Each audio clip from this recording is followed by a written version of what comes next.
আসসালামু আলাইকুম।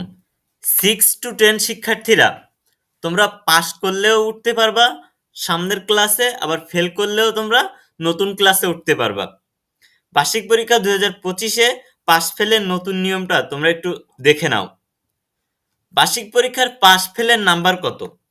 বার্ষিক পরীক্ষায় কোনো সাবজেক্টে মোট 33 নাম্বার পেলে পাস হবে না।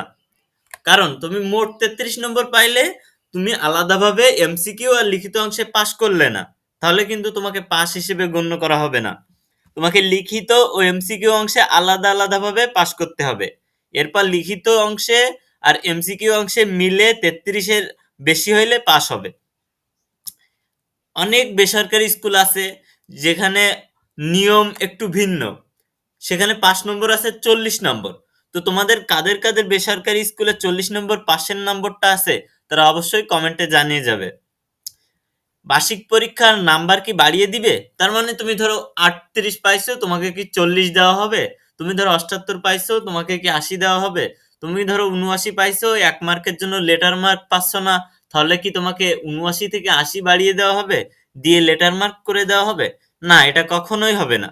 বার্ষিক পরীক্ষায় কোনো সাবজেক্টে অতিরিক্ত কোনো নাম্বার শিক্ষককে দেওয়ার কোনো নিয়ম নেই। এখন সবার একটা প্রশ্ন, সেটা হচ্ছে বার্ষিক পরীক্ষায় 1-2 সাবজেক্টে ফেল করলে পরবর্তী ক্লাসে ওঠার সুযোগ পাওয়া যাবে কি? অবশ্যই যাবে। অধিকাংশ অধিকাংশ স্টুডেন্ট ফেল করে। অধিকাংশ স্টুডেন্ট এসএসসি লেভেলে ফেল করে। তো তারা কি করে? তাদের তো 6 থেকে ফেল করতে করতে 10-এ এসে ওঠে। তো অবশ্যই এখানে সুযোগ আছে, ফেল করলে ওঠার সুযোগ আছে। বার্ষিক পরীক্ষায় পাস ফেল করার মানে পাস ফেল এটা দেখা হয় না, ঠিক আছে? 6 টু 9 পর্যন্ত এখানে পাস ফেল দেখা হয় না, এখানে সামনের ক্লাসে উঠিয়ে দেওয়া হয়। আবার অধিকাংশ স্কুল 1-2 সাবজেক্ট ফেল করলেও পরবর্তী ক্লাসে উঠা যায় অধিকাংশ স্কুলে।